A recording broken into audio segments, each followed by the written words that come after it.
Hi, thanks. Welcome everybody to the second of our 5 sessions. I hope that there's some returns from yesterday. Today we are addressing the issue of smart cities and smart communities. The concept of smart cities, obviously, it's a phrase which has been about, like many phrases, cloud technology, web service, and so forth. It's a phrase which is often used, but quite often not well understood. The idea behind today's session is to get a better understanding of what it actually means from a practitioner in the field. Robert McCarthy is going to be leading us through a session that comes from IBM. They've had a lot of experience in that space, as with the other large integrators. And he's given us insight as to what the delivery of small cities and what technology actually means in the current connected world environment, the advantages, challenges, and so forth that this brings us. Then moving on to Mark Gursky. Mark is digital champion for dairy and responsible for implementing the digital dairy strategy. Mark will be telling us very much about what's been happening on the ground, what it really means in one of the cities that we have in the north. Actually, in the UK, potentially the most connected city in the UK, as it is the first city in the UK, possibly still the only one, to have 100% of its street boxes wired up to the fibre to the cabinet service from BT Wholesale. Then it will be followed by Jeff Peel, and Jeff's coming at this from an interesting point of view, saying, okay, if you have smart cities, if you could all of this focus on the citizen and the individual and so forth, living within the cities, how do they actually connect to this in a world where they're not sitting in front of a screen all of the time, and what does this mean in terms of the challenges for mobile technology? So a range of different points of view on one of the primary subjects and interests of the digital world at this point in time. I'll hand over now to Robert. We will be having questions at the end. Mark actually has to leave the session at the end of his presentation because he has to go and give a second presentation in Derry, a busy person. But if you could please put any messages or questions for Mark which arise during his presentation, put on the little text box at the bottom, and then Mark will address these before leaving the presentation itself. Without further ado, Robert, over to you. Thank you. Thanks very much, Sinclair. So a little bit about myself. So my name is Robert McCarthy. I've been with IBM for about 12 years now, mostly in an innovation space, and we've transformed the business here in Ireland, and I've been really involved at the heart of that. For the last 18 months, I've been working with IBM Research and really working very closely on the Smarter Planet agenda, and I'm going to tell you a little bit about that now. So if you think about our planet today, it's really made up of subsets of really sort of complex systems. And all of these systems aren't always connected as they should be. It's not always easy to extract data from these types of systems, if you like, to be able to make the types of decisions that we need to make for our world, our planet and our cities today, if you like. So IBM is seeing, and has been seeing and witness to a shift in this particular space over the last couple of years. And really what we're seeing is, a convergence in the governance and management of systems to taking a collaborative approach about doing things. And really, our Smart Planet agenda is really linked into that. Now, in IBM, when we talk about the Smart Planet, we talk about 3 I's: the instrumented, interconnected, and intelligent world. And really, that's really just a way for us to simplify how we actually think about the Smarter Planet and what it actually means to us as IBMers, and indeed to the people that partner with us and our customers. So if I think about the instrumented world, or try to explain what that is, effectively, in the planet today, there are billions of transistors, and these transistors are really, they cost an insignificant amount of money, less than a cent each, some of them. We see all of these transistors somehow becoming interconnected. There's intelligence built into them, so at a transistor level, sometimes these are able to do computational analytics on them, and this is becoming pervasive, and it's growing exponentially. Apart from transistors, people have mobile phones. They become sensors in their own right. Cars today have GPS systems on them. They become instruments in their own right too. So I suppose the message that I'm trying to transmit here is that our world is heavily instrumented. people, things are all becoming connected to the internet as well. So if you think about it, there's more than 1 billion people on the internet today around the world. So there's a convergence of people looking for information, looking for ways to be interconnected in that particular space. Things too, like cars, appliances, your GPS phone, etc., etc., etc. All these things have IP addresses, and they're connected to the internet too. So if you could somehow interconnect that interconnectedness or converge what's actually going on there, you would have a lot of data that you could actually use to make sense and to extract some sort of intelligence from. So really that's what we're talking about when we're talking about the smart planet. We're talking about the instrumented world reaching out to those particular sensors and really trying to integrate what's going on from that perspective. And then, once they're integrated, then it's really about trying to extract new forms of intelligence that decision makers, city leaders, and so on and so forth can actually use, if you like, to try and sort of make decisions that aren't always easy or possible in the world of messy data that we live in. So what that means for us now is that there's a new way of thinking from the way IBM are approaching things, and that is that we can look at things differently now economically, we can look at things differently from an environmental perspective, and also socially. So there's a new way of thinking, there's a new way of doing business, and it's really, taking this smarter planet approach. So if I sort of look back on what's going on in the instrumented world and try and give you some real world examples of what I'm talking about. I mean, here in Dublin, Dublin Bus have a fleet of 1,000 buses. Each of these buses have GPS transponders on them. So we're able to look at what's going on, the dynamic of what's going on with Dublin Bus.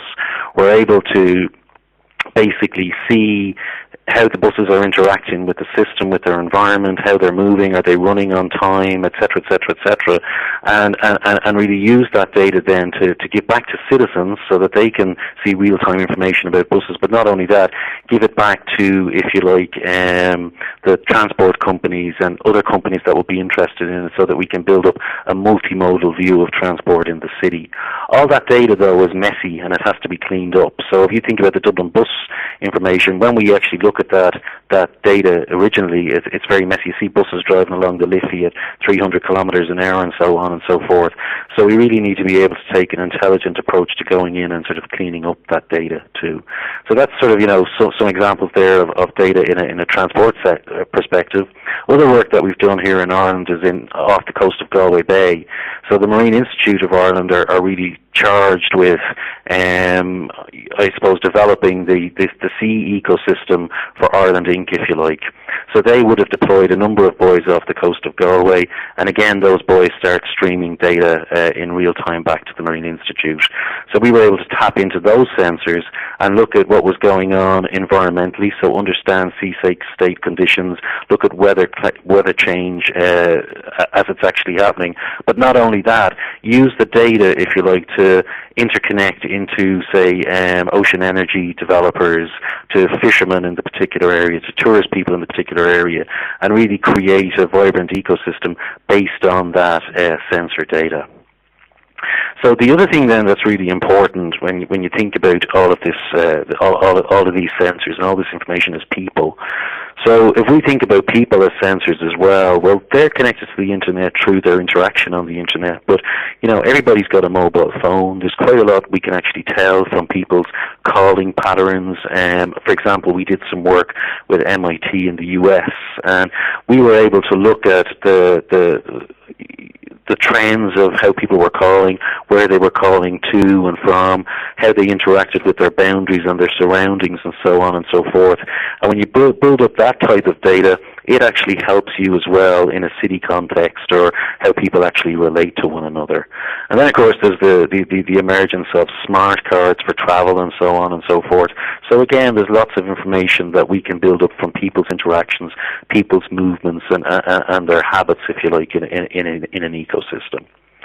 So, at a high level, that's really what we're sort of talking about from a smarter planet perspective. But really, what we're interested here in IBM in Ireland in doing is sort of narrowing that down into a smarter cities focus. And why are we doing that? Well, if we start to look at mega trends and what's actually happening, we have a group of economists called the Institute for Business Values, And what they actually do is they look at the megatrends, what's going to be happening over the next 5, 10, 15 years, and they really sort of try to help position IBM now at the heart of what the future trends are going to be. And what they're telling us is that by 2050, 70% of the world's population is going to live in cities. And we can see trends to date which actually correlate with that particular prediction and sort of justify that that's going to be the case.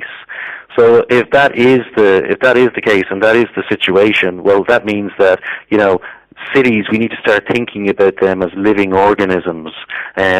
Cities have aspirations themselves. They're going to be in competition with other cities around the world because people are becoming much more mobile. If you think about skills and activities, like if I think of myself as an IBMer, when I joined IBM 12 years ago, a lot of the work here was manufacturing work. Today there's barely any manufacturing work going on. And what we're trying to do is attract in, if you like, people with the right types of skills and talents to help us fuel the work that we're trying to do here. So the same thing sort of relates to cities. So cities are all in competition with one another now to attract in the best and the brightest. And in order to do that, they have to have smart systems in place, they have to have the right sort of infrastructure in place, and the right sort of communities of practice to attract in this talent. So as such, we're really looking at cities as a living organism, if you like, or a system of systems, to want to put it another way. So within a city, there's data waiting in all these particular strands here, from transportation through to energy and utilities, education and public safety, telecommunications. And within each of these areas, there's the messy data that I just spoke about. There's an opportunity that goes with that. So if I look at what the challenges are from a city perspective, because of the trends that I just spoke about there a few moments ago, with people moving to cities and so on and so forth, but what we're actually seeing now is increased population growth, and that increase is continuing at an exponential rate. And what that means is that's causing challenges for city, because now infrastructure is creaking because of the population growth. I mean, for example, here in Dublin, we have source of water supplies. You wouldn't think that would be possible in Ireland, but it is, and that's because Dublin has grown exponentially over the last number of years, and the source of supply for water isn't there. Well, that copies across all domains. The other challenges are that, infrastructure is aging. Thinking about water again, a lot of the infrastructure is Victorian, it's leaking, it's causing all sorts of problems, and of course the money isn't always there, if you like, to deal with these problems the way that we would have dealt with them in the past. So we need to think about new, smarter ways of doing that. So we see opportunities for economic development, we see opportunities for, sustainability and growth and increasing quality of life using these types of systems, and that's really what we're going after. So when we're thinking about these things, we're thinking about it on a new paradigm, and it's really about sort of firstly taking the data in, looking at the data, trying to analyze patterns and trends within the data, and then optimize outcomes using advanced analytics and various techniques. And really what we're thinking about is we're looking at these sensors. Although we're sensor agnostic, it's really we want to partner with sensor companies and organizations that produce data. We want to be able to integrate that data, then run analytics on it. Some of the things then that are important to us are collaboration. So for example, as big as IBM is, we can't do all these things alone, so we really need to be reaching out to like-minded SMEs, to other multinational corporations, government agencies and so on and so forth, to be able to collaborate and really sort of realize our aspirations with these nested communities of practice that we want to create. And in doing that, it's really sort of about, when you think about sort of urban infrastructure, it's about asset management, process automation, and really sort of extracting intelligent decision. So today we see a call to action in 3 key areas for our particular centre. So the first thing that we're looking at is water. So if you think about sort of water in any context, well, there's huge challenges, but there's also huge opportunity that emerges with that. So effectively what we're really doing here in the centre is we're looking at everything from rain to drain. And we're not doing it from an infrastructure perspective, we're really doing it from a data perspective. So it's looking at, the infrastructure using metering techniques, sparse sensoring, and really trying to build up a picture of the dynamic of what's going on in real time, and then plugging in advanced analytics, if you like, to start to plan, mitigate against risk, and predict better scenarios for the future. If you think about transportation then, well, it's not all about building roads and building assets. The money isn't always there to do what we need to do. So effectively what we really need to do is look at this smarter, look at multimodal transport systems, look at how we can better use what we've got, and then again, using data that we're building up, legacy data that we're building up, start to predict again for the future. From an energy perspective, if 70% of the world's populations are going to live in cities, that's going to mean that we're going to, again, exponentially have a lot more energy that we need to provide and create and use more efficiently. And in cities, a lot of people actually congregate, live, and work in buildings. So while there's lots of work going on in intelligent utility networks and the renewable space, we really are having a huge focus on smart buildings and trying to understand the dynamic of what's going on there. Now, we're one of 11 labs worldwide. Our lab is going to grow to 200 strong. Within that, we're going to have 70 PhDs, backed up by a number of developers and then some business people as well. So the idea is that rather than doing a technology push out to the marketplace, what we're really going to be doing is working with the cities, and the City of Dublin are a key partner of ours, working with the city, working with other partners, working with academia, if you like, to understand what the wants and needs of the city are, and then do a technology pull, so that we have a real commercialization opportunity with the research that we're doing. And we're not doing that alone. We're linking in with our colleagues around the world in research, of which there's another 3,000 strong, and I suppose we're one of the largest industrial research organizations on the planet. So within Dublin, we're looking at 4 key areas. So obviously it's smarter cities, and I'll talk a little bit more detail about that now in a moment. Risk analytics, hybrid computing, and exascale. So I'll tell you what they are. So I'll come back to the smart cities thing in a second, but on the risk analytics side of things, well, it's really about, making risk models simplified so that everybody can use them. Sometimes we shy away from using risk models in our day-to-day decisions because of the complexity that's actually associated with it. You would need a mathematician to be able to go in sometimes and figure out what's actually going on. So we're trying to develop a generic tool that most people can plug into and use for asset management and the communication of risk and simplifying that. Obviously, hybrid systems come into play when we're talking about the smart planet because of the connection of digital and analog things in this Internet of Things, if you like. So we really need to be doing some work there to make sure that we can talk to all types of systems once it's connected to the Internet. And then when you think about the vast amounts of data that's involved in running a smart city, we're talking about data sets, a new paradigm is being developed in the scale of data that we're looking at. So as such, the world's most advanced computer today is a petaflop computer. We really need to be moving to exascale, if you like, which is the next generation of computing and is realistically 5 to 10 years away. So we're doing work with that, looking at big data loads, as I've just mentioned, so that we can try to understand the dynamic and prepare us for where we need to be in a couple of years' time. So the types of expertise then that we're building up in our lab, it's everything from machine learning down to real-time distributed systems, networking, and we're also bringing in some engineers in disciplines such as water, so that we understand the engineering perspective behind that. But again, what we're really interested in is the data and doing stuff with the data, if you like. So if I think about what it is that we're trying to do in this particular space, well, the first thing that we need to do is create what we call a city fabric. So a city fabric is a system of systems that's looking at content, context, and collaboration. So it allows people to drop data into these particular stoves, if you like, so that we can connect it up and draw stuff from that, if you like, and then go answer some of the problems in the water, movement, and energy space. So touching on some of the things that I've already mentioned. So water, it's from rain to drain. In movement, it's multimodal transport systems and real-time journey planners and that type of thing. And then in energy, it's really looking at smart buildings and what we can actually do there. Again, we don't want to do this alone. It's really sort of reaching out to academic colleagues around the world.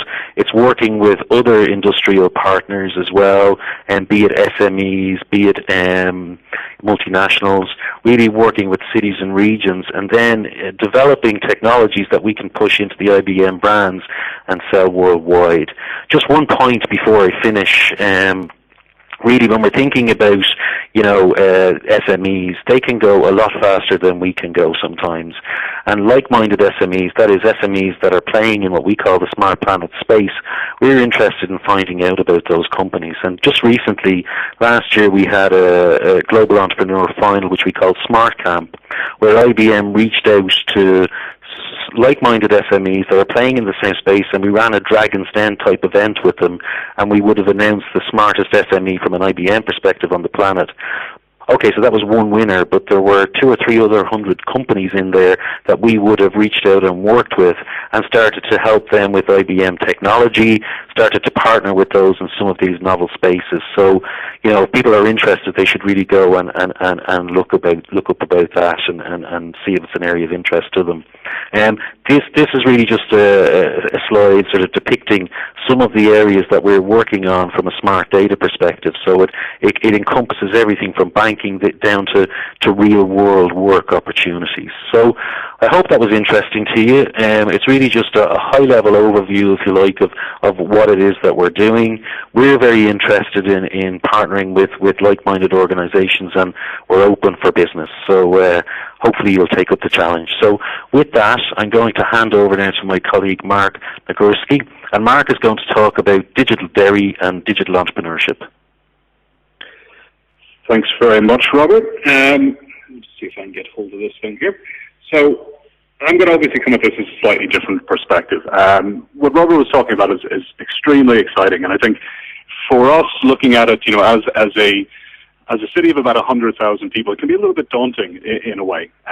So the angle that we've been approaching the area of smart cities from has been to, I suppose, a little bit more from the business side and the entrepreneurial side as opposed to the technology side. Our fundamental question has been, how can we use the infrastructure and the things that are being put in place to actually go and encourage more startup businesses, to encourage more businesses to locate themselves in dairy in the Northwest? And how can we turn the infrastructures in place outward into economic advantages, entrepreneurship, new jobs, all of the lovely things that we would all like to see in all of our cities? And the answer for us there has been surprisingly non-technical.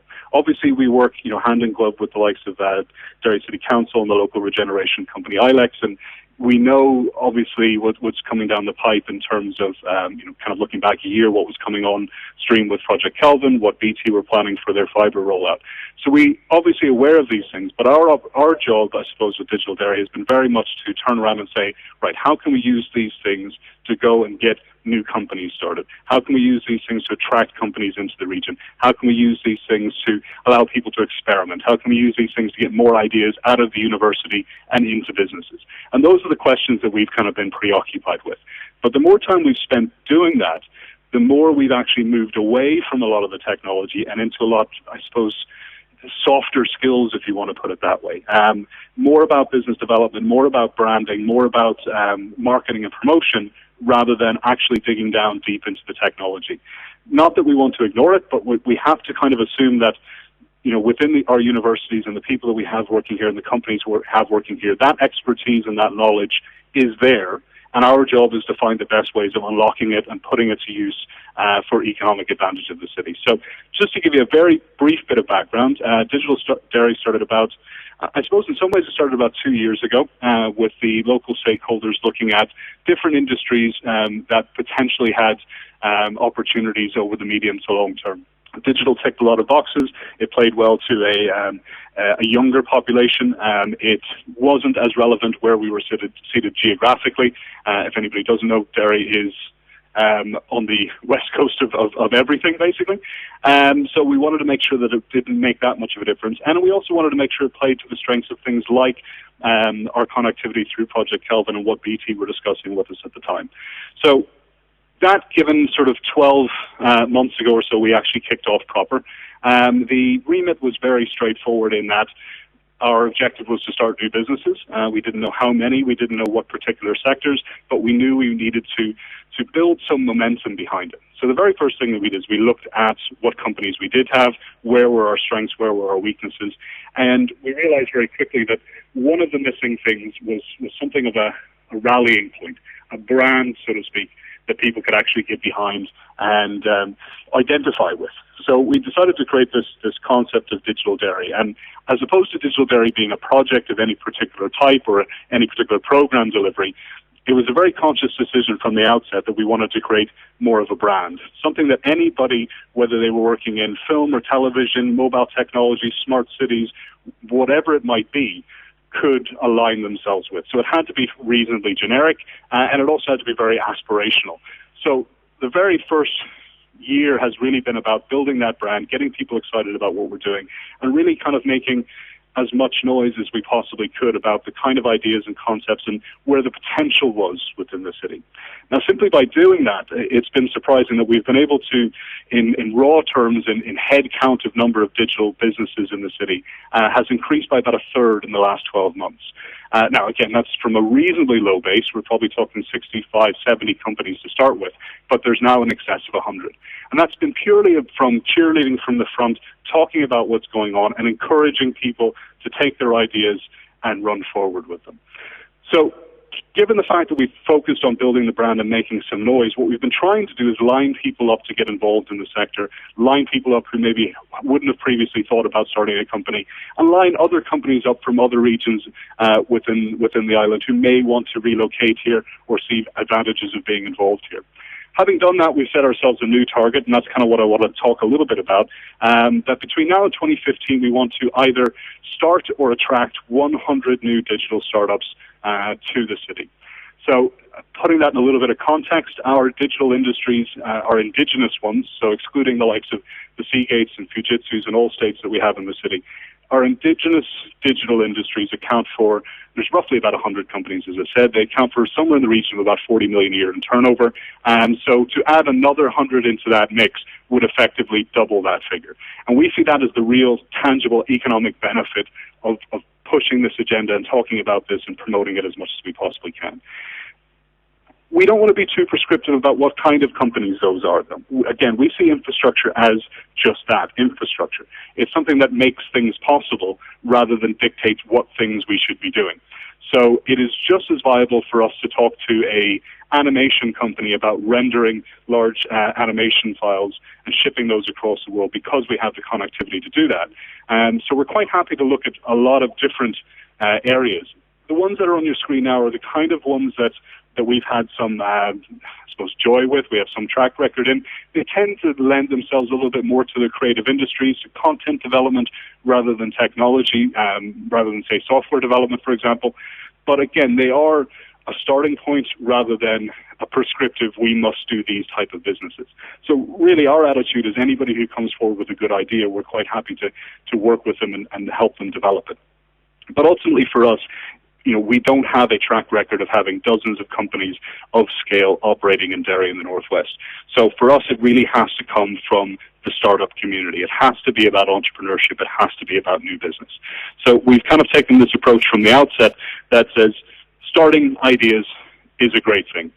And if there are kind of two overriding themes that go through everything that we're doing, it is about experimentation, hence the focus on startups, and it's also about showcasing and hopefully inspiring the next set of entrepreneurs to come through. And I think that fits very nicely within the smart cities context, because so many of the things are still at such a very early stage that experimentation is the natural progress.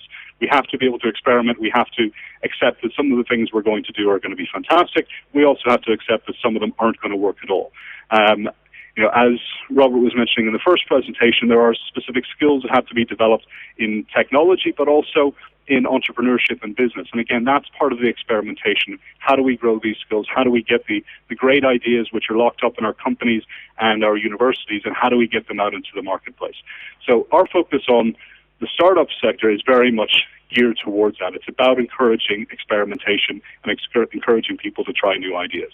So off the back of that, we've developed a couple of projects which, in a broader context, we feel have the potential to encourage startups, have the potential very specifically to encourage experimentation and new ideas and innovation.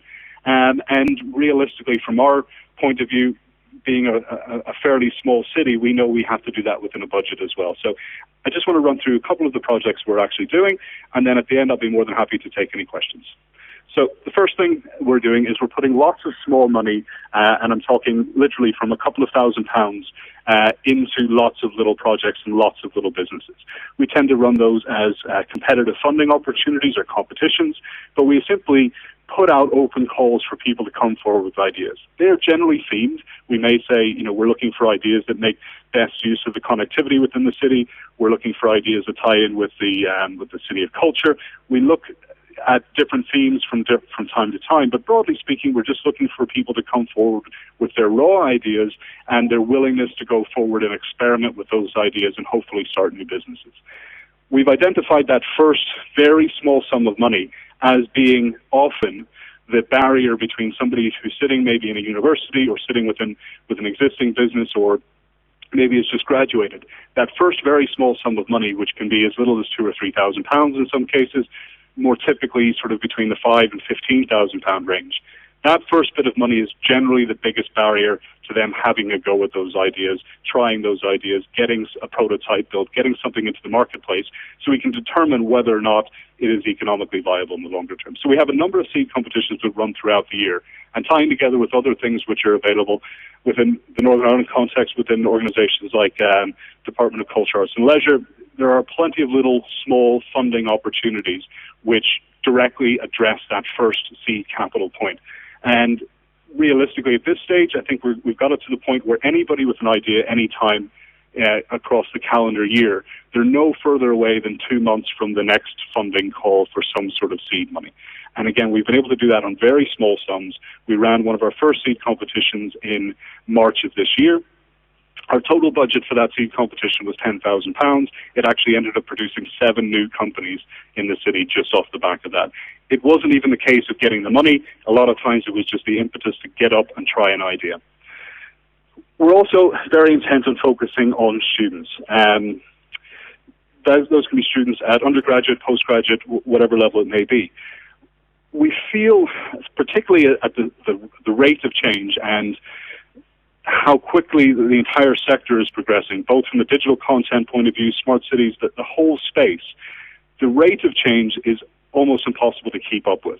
The people who may be coming through with the best ideas, particularly in a postgraduate space where they're working on PhDs and working on experimental ideas, we need to be able to unlock that intellectual property. We need to be able to unlock those ideas and get those students out into new businesses, starting new businesses.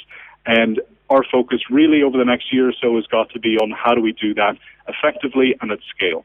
If we set a target of 100 new companies to start by 2015, then we know a large proportion of those have got to come out of the university.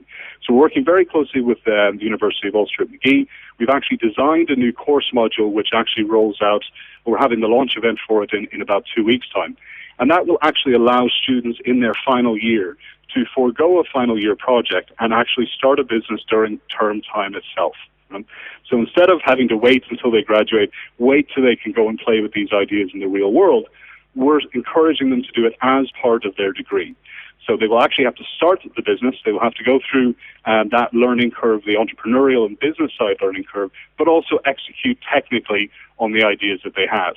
And if they're able to do that, that's how they'll be assessed for their degree. So if they start the business effectively, they have about a 5-month window to do so. If they start the business, if they build their prototype, then they'll be able to be awarded their degree for doing that. And that rolls out. We're expecting, it's only a pilot at this stage, but we're expecting to have some in the region of 15-ish or thereabouts students take up that option. And so, if all of it goes to plan, then, we would be expecting a good cohort of new businesses to come through. But if for no other reason to do it, then just allow people to experiment with the ideas that they have in the real world. Let real people play with the ideas, build real prototypes that people can toy with and experiment with and see what happens. And for us, again, we've had to take this approach that we're encouraging experimentation at all levels, and then we'll worry about the ones to support and build on after that. But the first step for us has got to be the experimentation. We also are aware that digital, I suppose it's counterintuitive in a way, because obviously we're having this session online, but increasingly I think good people have to be together in same places to be able to bounce ideas off each other, to be able to collaborate, to be able to share concepts. And again, it goes back to this experimentation ethos, allowing people to bounce ideas off each other, build on each other's ideas, collaborate and take things forward. So we're very focused on ensuring that we're creating spaces that people can come out and hang out and do that. A small part of infrastructure there, absolutely we need to focus on ensuring these spaces are kitted out to the nth degree. But at the same time, it's more about bringing the people together, and again, going back to sort of the soft skills mentality. We also want to showcase the work that's being done, so we're capitalizing on the opportunity of Derry's stint as UK City of Culture, which will be in 2013, to host a festival which is completely devoted to the sort of, we're calling it the burgeoning digital cultural technology. So that, again, from our perspective, covers off areas like film, television, animation, but also the harder technology behind those things. And we feel that it's important for us to showcase whatever we're doing, but also create opportunities for other people to come and talk about subjects and talk about ideas here on our patch, so to speak. Encouraging people to come and get to know the companies, get to know the scene locally, get to know some of the entrepreneurs and some of the people with the biggest ideas, and see if that can then lead on to collaborations. We feel festivals and events are a great way of doing that, and again, capitalizing on the City of Culture seems like a good idea as well. I suppose most interesting from our point of view, and this is the final one, is that we've looked at this from again, a lot of organisations. I think Enterprise Ireland are a really good example of it. Plenty of universities are working on various accelerator programs where they take good concepts, put in small amounts of startup capital, and work with them intensively over anything from sort of 3 to 6 months before introducing them then to the next round of investors or companies that they'll be able to work with. We, again, have looked at this model. We think it's a bit of a no-brainer. It's something we're rolling out next summer. Our angle on it, again, is probably a little bit more media and creative technologies focused. But for us, it was hugely important to connect the people with ideas, the guys who are coming out of universities, the guys who are setting up their new businesses, and connect them with experienced entrepreneurs, connect them with people who understand finance, connect them with people who built businesses in the past.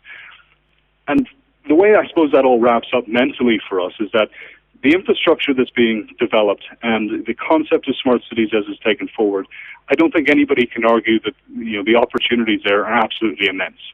But the opportunities on a local level, a local business development or economic development level, at some point at least rest with a city's ability to keep up with that change in starting new businesses, in business growth from indigenous companies. And we understand that that's where Derry's failing has been in the past. It's not that we haven't got really fantastically smart people and very talented technically people, but we haven't had the business skills to go with it at all times. So our focus has been very much on the soft skills, developing a brand, developing a mentality where people are willing to go out and experiment and try new ideas, and then hopefully matching those people up with the resources and with the experienced mentors to actually be able to take that forward. So that's roughly what we're aiming at. And of course, that leaves a big gap. It means obviously we need lots of other people to come and get involved in that process as well. We need lots of other people to, come and spend time with the companies we're working with, come and spend time with us as a city, come and use Derry as a test bed, a great place to experiment. As I frequently like to tell people, Derry's a great place to experiment. We have all the infrastructure you could possibly need, and if it goes wrong, sure, it's no big deal. It's only Derry anyway, so you can't go too far wrong. So anyway, that's where I'm going to finish. Again, thanks for everybody for listening on. I can't see any questions popping up, which is probably a good sign. I'll take it as a good sign. So I am going to hand over now to Jeffrey Peel. Jeffrey is going to talk to you a little bit about more from the mobile side of things. And again, thank you very much for your time. Thanks a lot, Mark, and hello, everybody. What I'm going to try to do is to talk a little bit about the startup and opportunities arising from this whole smart city concept. So I'm going to be touching on some of the points that were made by Robert earlier, but also, hopefully also in terms of low-hanging fruit in terms of startup opportunities for local businesses, and perhaps even refer to some startup businesses that are active locally that are tapping into this whole concept of smart cities. Just to explain who I am, I run a boutique marketing consultancy. We specialize in the technology sector. And to an extent, one of the reasons I'm presenting today is because I organized an event a few weeks ago in Tech City in London, which focused on the whole concept of mobile cloud. And mobile cloud is touching on this emerging concept of M2M, machine-to-machine technologies, which increasingly are driving some of the technologies and applications behind smart city initiatives and some of the initiatives that indeed Robert referred to earlier. So we specialize in collecting evidence relating to technology trends to support technology marketing. So typically we work with technology vendors like IBM and Microsoft and some of the big players, but also early to mid-stage companies as well that are quite keen to get in on the act. So we're an evidence-based marketing consulting firm. We do a lot of market analytical work and also thought leadership work. Also, by the way, just back in February this year, I had the opportunity to attend the Mobile World Congress in Barcelona, and this was the first year that we saw an embedded house, a location actually within the Mobile World Congress, which was dedicated to the whole idea of embedded mobile technologies. And this is a new and emerging concept. It's a subset of some of the sensor technologies that Robert was referring to, but it's an emerging area which presents a lot of opportunities for startup development. So some of the points I'll make here relates to some of the data that I picked up at that embedded house, and in fact I'm pretty sure IBM was involved in the embedded house this year, as well as companies like Ericsson and some of the hardware vendors and chip manufacturers as well. So we're seeing this movement away from silos of mobile technologies and cloud technologies towards the emergence of the mobile cloud. Increasingly these days people are engaging with the internet via smart mobile devices. So the whole idea of a pervasive mobile cloud is catching hold and is sort of igniting the imaginations of the technology vendors and indeed the consumers of this technology.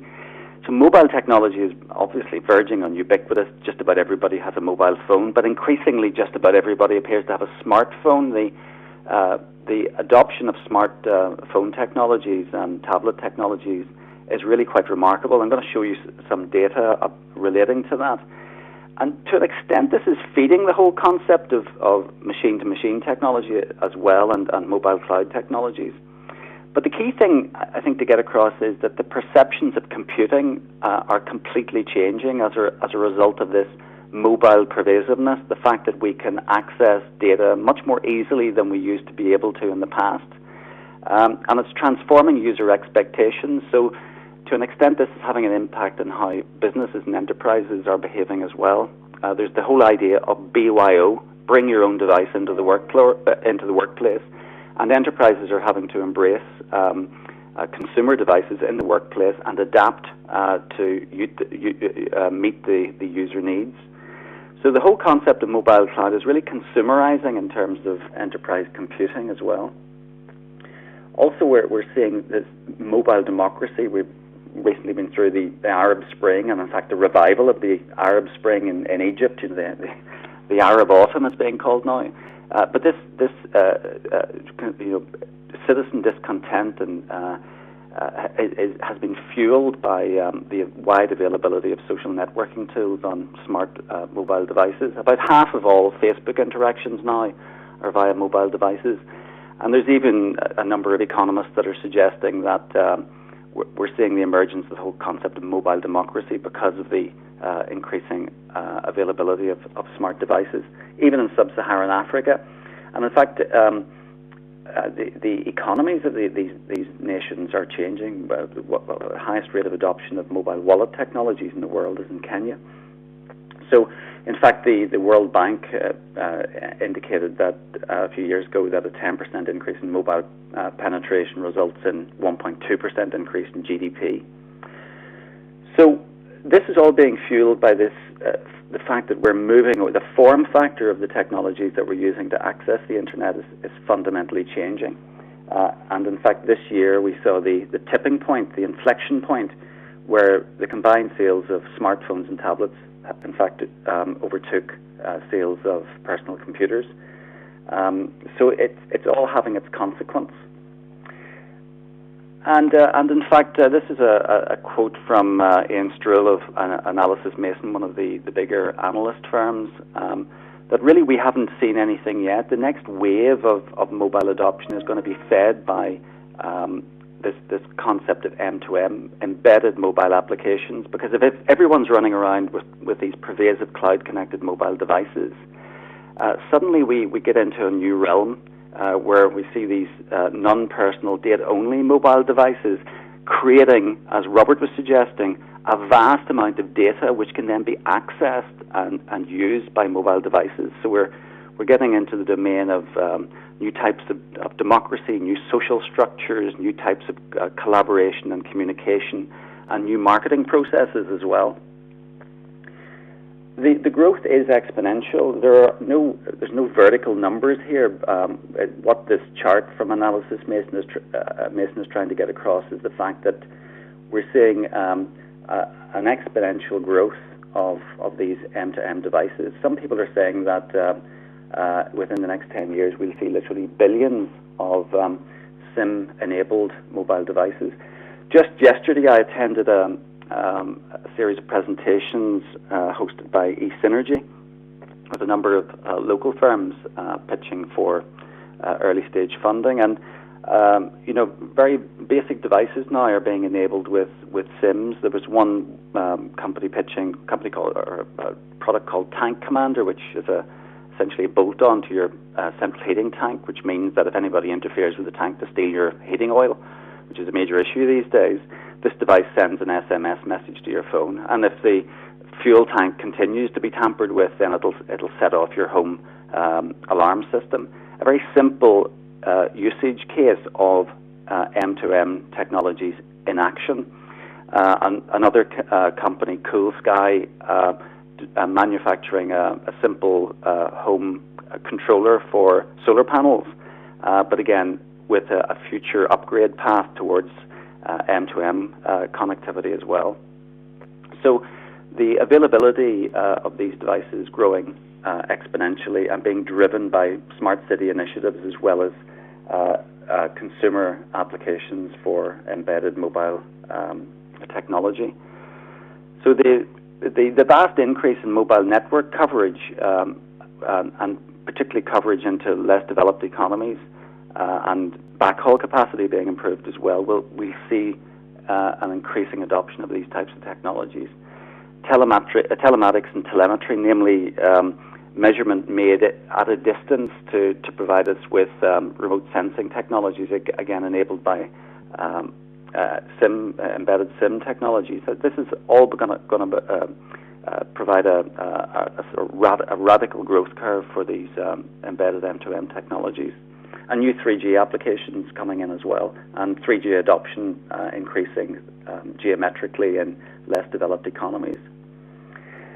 This is a chart from Juniper Research which shows the specific application areas, and you can see that meters with mobile connection, so over the next 10 to 15 years we'll see a huge increase in the number of smart meters being installed by the utility companies into homes in the UK and indeed across Europe and the globe. In consumer telematics, connected buildings, and then in the commercial domain, again the reference to the local company Tank Commander, they are also putting their devices onto commercial organizations that have, for example, large feed hoppers or other containers that contain valuable feedstock or fuels. So it's a very simple way of monitoring tampering or potential theft of very valuable commodities. So it's a pressing concern these days. And so why is this relevant? Well, as I suggested earlier, if we're seeing the infrastructure develop, we're seeing pervasive mobile devices, this is going to happen, and it's already happening. One of the most common uses of embedded M2M technologies is the Amazon Kindle. You can buy a 3G connected Amazon Kindle these days. You don't pay any subscription. You can download a book when you want. And of course, Amazon makes its revenue from the fact that you're going to be paying for new content. But that's enabled by a SIM-enabled device, and the connectivity essentially is transparent. John Deere tractors are now implementing M2M technologies in their tractors. That these technologies will deliver just-in-time content to the drivers of the tractors, but also will provide analytical telemetry to the manufacturer of the tractor if anything goes wrong, or if there's a fault, or there's a requirement for maintenance. And we'll see this type of technology increasingly being implemented in cars that we all drive. Similarly, Caterpillar have implemented M2M technologies in their machinery. So again, these SIM-enabled devices monitor the performance of the plant and machinery, and will report to a central cloud-based repository any problems with the particular plant and machinery. It's widely used, particularly in the US, in freight trains. Any problems with the freight trains are again relayed to a central host. And as Robert referred to, we're going to see more rapid urbanization, new urban policies being rolled out, and therefore systems and technologies will be required to implement some of these technologies. And a much greater need for better efficiency. The cities, and we are seeing a race to city residency. Vast hordes of population are moving to large conurbations. So the cities that are best able to cope with the demands of increasing population will be best able to attract foreign direct investment and business starts indeed as well. These are the 6 pillars, in fact, of the smart city concept that have been put forward by Frost and Sullivan, and Robert referred to them. There is, as I mentioned earlier, a great opportunity for early-stage companies to tap into this. The smart people one is interesting in that these days we're seeing governments increasingly put their data out into open data models, and if open data models are published, then people can start building applications around them, and there is a commercial opportunity and imperative associated with that.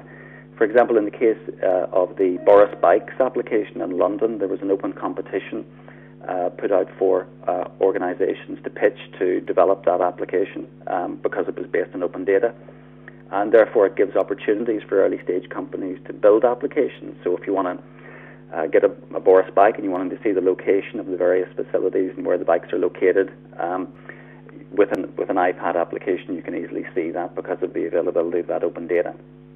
And therefore lots and lots of developers can compete for that opportunity. And smart governance and local business initiatives, again, wrapped around open data models, are becoming increasingly to the fore. And in fact, in some instances, small organizations can create applications that in fact are much more useful than the official government-endorsed applications. And I won't labour this slide, but it says pretty much the same thing. Lots of opportunity in public transportation, but also in energy and environment, civil and emergency services, automotive and logistics. Opportunities for early-stage startups and mid-stage companies to really get on this bandwagon. So I'm aware that there's very limited time for questions, so I wanted to wrap it up fairly quickly. But that's me. On Twitter, I'm Jeffrey Peel, and that's my web address. So presumably I'm going to hand back to Sinclair.